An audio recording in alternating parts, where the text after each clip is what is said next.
Hello everyone, this is Shannon for Waffle Flower Crafts. Today we're going to do some no-line coloring with the water media mat to create this super adorable birthday card that is also interactive with a pull tab and a hidden bunny. To start, I have the We Heard stamp set. This adorable set was illustrated by Liz Meitinger. I'm going to use the herd of bunnies as well as some balloons from this set. To start, because we're doing some no-line coloring, I'm going to ink up these images with Distress Ink Antique Linen, a very light ink that will kind of basically go away once we do our coloring with distress inks later. So I stamped it a couple times just to make it a little bit bolder so I could see, and then I repeated some of the balloons and then one of the end bunnies, because that end bunny is actually going to be our hidden bunny behind the herd. Right there, he's going to be our end bunny. So like I said, I'm going to do some watercoloring, but I'm going to use distress inks. What I love about the water media mat is that the little wells are the perfect size for your ink cube. So I just picked out a bunch of distressing colors and then smushed them in each one of the wells. I then spritz some water down onto the mat. I like to add only a small amount of water to the distress inks when I'm coloring. So by spraying it on the mat, I get these little droplets and I can really see how much water I'm adding to my brush.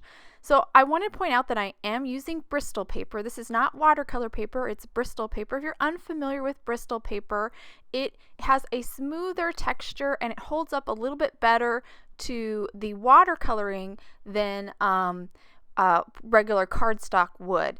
But again, I am using very little water. It's not like watercolor paper. It can't handle lots of water, but just a small amount of water that I'm adding to these distress inks is perfect. So basically what I do is I add a little bit of water to whatever distress ink color I choose, go straight direct to paper with this lightly diluted ink, and I'll usually start right at the edge of something wherever I want the darkest point, and then I'll clean my brush a little bit and kind of blend that ink out so I get a nice kind of gradation. Often I'll have to go back over, especially for really light colors like the antique linen, I'll have to go back over with another kind of coat just to make it a little darker in those shadow areas so I do create that illusion of shape. The distress ink colors I'm using are weathered wood, antique linen, tea dye, and tumbled glass. I'm using those four colors to color the rabbit's fur. The tumbled glass, which is actually a blue color, is the color I like to use to add a shadow on the white rabbits. Once I finish with the fur, I move on to sponge sugar, which is a really light pink, and I use that color to color in the ears, the cheeks, as well as the nose. And now I moved on to kind of bringing back out those features, the whiskers, mouths, and eyes. I'm using a dark gray here. This is pumice stone. The brush I'm using to do those fine details is actually a round 0. Now I'm going to move on to the balloons. Again, I paint the edges first with like my darkest color and then kind of blend out. I went ahead and finished all the balloons as well as die cut them out with the matching dies. I also die cut the bunnies out, but the way the die works is it doesn't cut out the bottom part, so I'm just going to trim that bottom part off, leave it a little bit of extra room so it's easier to glue. Same thing for this little bunny guy here, and I will finish cutting off the other bunny on the side of him, just fussy cut that out with a pair of scissors, trying to mimic that little leftover white space of the paper, just like the die creates. Now I have the picture frame die set here. I took the largest die from the set and just die cut the frame out of white cardstock, and now I'm going to kind of make it look like wood. I have antique linen here, distress ink. This is a light ink, so I'm going over it just very lightly, kind of colors the surface of the ink. And by going directly with the ink pad to the paper, I get these really beautiful kind of rough, scratchy look. I think that mimics wood pretty nicely. And now I'm taking tea dye and just adding a little bit more color. I do kind of angle the little ink pad to kind of match the angles, the kind of mitered edge on the frame when I add that ink to the paper. Now moving on to some of my background scenery pieces. I have an A2 panel, and then I have a couple like grass shrubs and greenery die cut with those 2 scenery dies. And I'm now going to ink blend on them to add them color. I have 2 distress oxides here. First is Twisted Citron. I'm going to ink blend that at the top very quickly. of both of these kind of shrubbery mounds. Then I'll take mowed lawn here and blend it at the very bottom. I'm using a little piece of scrap paper to kind of hold that shrubbery in place here, just to give myself something to hold on. These papers do stay pretty much in place on the mat, but this is more for me just being able, I need to put my hands on it. That's just how I feel more secure. And so I'm ink blending that just to make a nice little gradation on these two shrubbery pieces. And now I'm going to layer them up. And I noticed that the back shrubbery, it just looks like twisted citron. That's the only thing I saw, so I blended a little bit more mowed lawn on top. Now for this second piece of greenery or grass, I'm just blending mowed lawn onto the little kind of sprout-like things. Those really reminded me of the tops of carrots, so I'm going to add those in to the shrubbery later. Now for this A2 panel, I'm just creating the sky here, so I have Distress Oxide tumbled glass, and I'm starting at the very top and going to just create a nice soft gradation, so I have a little kind of ombre sky. And this is really easy to do with the Distress Oxides. They're really easy to they're really great for getting a nice smooth blend. So once I finish that, I'm kind of ready to start putting things together here. I'm just going to kind of put this together so you can see how it's going to go, and so I can start kind of figuring out where to glue things. I'm going to trim down those little carrot top sprouts, is what I'm calling them, just so I have a couple and I can kind of tuck them here and there between the two shrubbery layers. So once I kind of figure out where I want those to go, I'm going to pull these things back apart and start gluing them together. I'm using Tombow Mono multi-liquid adhesive here. I just glued the very edge, and then I put a little bit of glue on those carrot tops and kind of tucked them in. I'm going to do a little bit more here, add another two little tops, and then I will add one to the very back of the big shrub. And this is just nice, kind of breaks it up a little bit and adds a little bit more interest. Now I'm going to just glue those rabbits that I no-line watercolored right to those green pieces, and then I'm going to add some foam tape to the back side, making sure to leave open the left side for my little bunny to hide down into when the pull tab is completely flush with the frame. Now I'm just going to put things back together so I can figure out exactly where I want that bunny to be when the pull tab is fully extended. So I'm kind of getting him figured out. I want him just above so you can see his little hands. And once I figure out where I want him to go, I'll take my pencil here and kind of mark out the bottom of him. And that is just going to help me better understand where I need to place the track. So this is the track die. It's from the Pull Tabs die set. And I'm going to die cut this for the pull tab. And I want to make sure that the track is still hidden by the rabbit, so I just kept checking and making sure. Now I don't want to die cut this track completely out, so I'm going to do a partial die cut. So I'm going to take my top plate and stop just about 1/4 of an inch away from the bottom, and that will make sure that track doesn't cut completely through, so my pull tab will stop. It won't come completely out of the card stock. So now I'm going to go ahead and glue down our picture frame, just again using that Tombow Mono multi-liquid adhesive here, and just kind of glue that down. I like the liquid glue just because it gives me a little bit of wiggle room to make sure I get everything perfectly placed.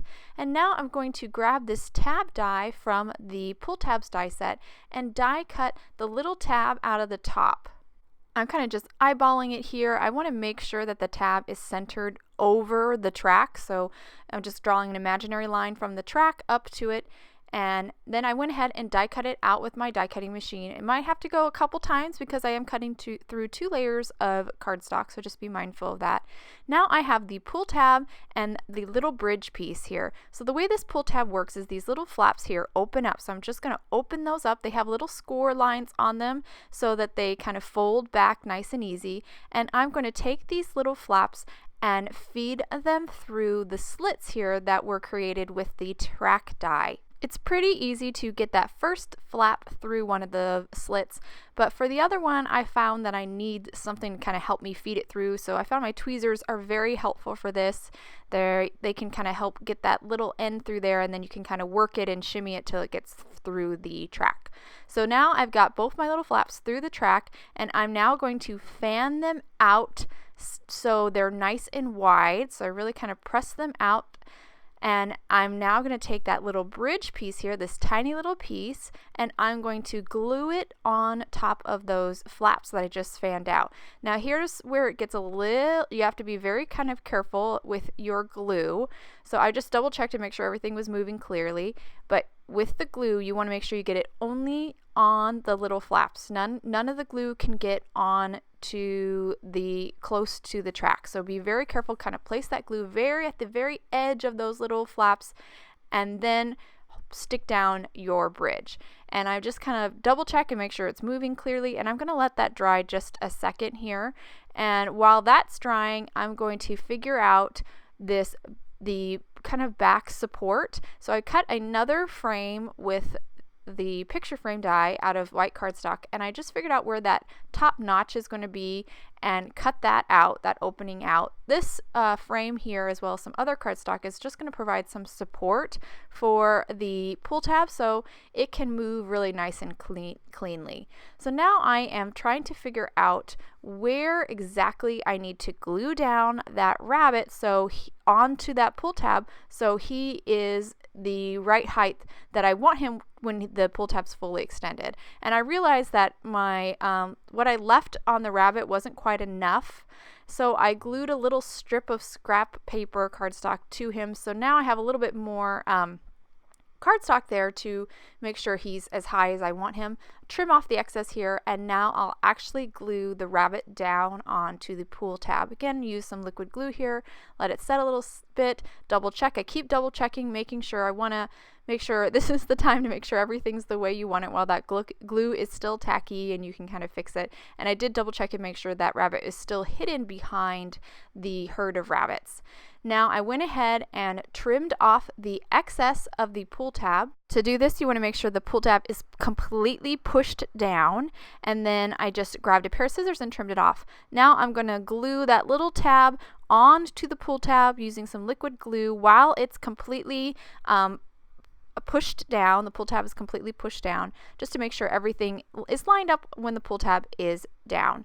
So now it's time to kind of put together the back supports. So I have that frame here. I'm going to glue that down. I made an opening at the top for the pull tab, but I really also need to make an opening at the bottom so when the pull tab's closed, it doesn't butt into the frame. I realized that after the fact, but that was a pretty easy fix. And then I have a little strips of cardstock here. I'm just going to glue those. These kind of work as like a channel just to keep that pull tab right and straight between them. So they're just really nice to kind of keep the pull tab really straight and running smoothly. So I just glued those down on either side of the pull tab, and now I'm going to glue this on to my card front.